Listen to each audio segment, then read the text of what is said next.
Want of factor क्या होता है कि वांट ऑफ फैक्टर क्यों पढ़ते हैं, सबसे पहले हम ये बात करते हैं। हमने बताया था कि कॉलिगेटिव प्रॉपर्टीज अमाउंट पर डिपेंड करती है।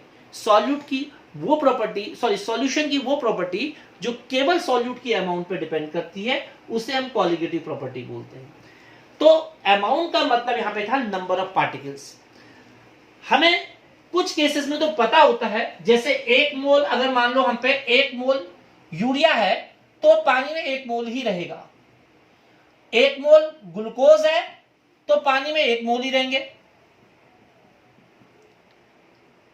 और 1 मोल NaCl है तो पानी में वो 2 मोल हो जाएंगे क्योंकि आयनाइज हो जाएगा।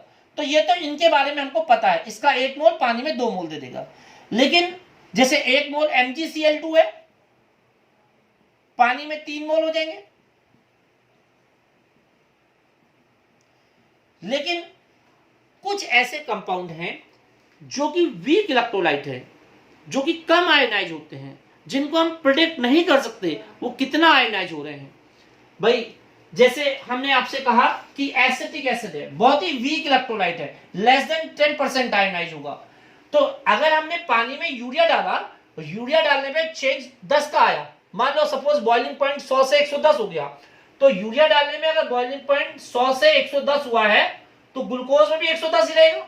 लेकिन NaCl में नंबर ऑफ पार्टिकल डबल हो गए, तो यहां पर अगर 10 बढ़ा है तो यहां पे 20 बढ़ जाएगा, और यहां पर नंबर ऑफ पार्टिकल 3 टाइम्स हो गए। 1 मोल मैग्नीशियम 2 मोल क्लोराइड, तो यहां 1 मोल रहा, तो 100 से 110 अगर हुआ है, मैंने इसको लेट किया है, तो यहां भी 110 ही रहेगा, यहां 120 हो जाएगा, और इस वाले में 130 हो जाएगा। लेकिन जो एसिटिक एसिड है वो वीक इलेक्ट्रोलाइट है, पता नहीं कितना आयनाइज होगा। तो ऐसे केसेस में हम जो एक्सपेक्ट करते हैं और जो हमें ऑब्जर्व होता है वो डिफरेंट होता है। तो उस केस में हम यूज करते हैं want of factor. Want of factor मतलब जो हमने ऑब्जर्व की कॉलिगेटिव प्रॉपर्टी और जो थ्योरेटिकली थी।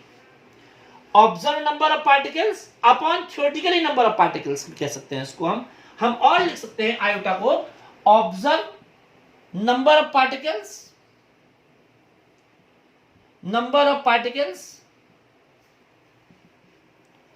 Upon theoretically number of particles, ऐसा कह सकते हैं बच्चों इसको समझने के लिए, नंबर ऑफ पार्टिकल्स। तो ये हमारे पास आयोटा है। तो हमने कहा ये क्यों कर रहे हैं, जैसे NaCl में तो हमें पता ही है कि आयोटा 2 होगा क्योंकि डबल नंबर ऑफ पार्टिकल हो जाएंगे।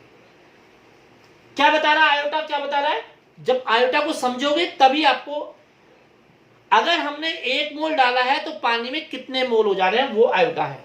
जैसे इसका 1 मोल पानी में 1 मोल रहेगा तो यहां पे आयोटा 1 होगा, इसका 1 मोल भी पानी में 1 मोल रहेगा, आयोटा 2 होगा, इसका 1 मोल पानी में 2 मोल हो जाएगा तो आयोटा 2 हो जाएगा यहाँ पे, और इस वाले केस में आयोटा 3 हो जाएगा। इसको हम आयोटा बोलते हैं, आई या आयोटा। लेकिन इस वाले में कितना होगा ये हमें पता नहीं। तो हम ऐसे केसेस के लिए जब कोई कंपाउंड डिसोसिएट होता है तो वांट ऑफ फैक्टर कैसे निकालते हैं हम डिस्कस करते हैं। कि मान लो कोई कंपाउंड AN है और आयनाइज होने में N पार्टिकल दे रहा है, N में भी एनीथिंग, N में भी 1 2 3 कुछ भी हो सकता है। तो इसके इनिशियल मोल मान लो मैंने A ले लिए, बाद में 0, ये 0 होगा उस समय इनिशियली। इसके 1 मोल में से अल्फा मोल डिसोसिएट होते हैं, यानी 1 मोल से अल्फा मोल टूटते हैं। तो A से कितने टूटेंगे, A अल्फा। तो बचेगा कितना, A था, A अल्फा टूट गया तो बचा कितना, A माइनस A अल्फा, और इसका 1 मोल इसके N मोल दे रहा है तो A अल्फा कितने देंगे, Na अल्फा। तो आयोटा कितना होगा, ऑब्जर्व नंबर ऑफ पार्टिकल्स कितने होंगे बच्चों, A minus A alpha plus Na alpha upon A।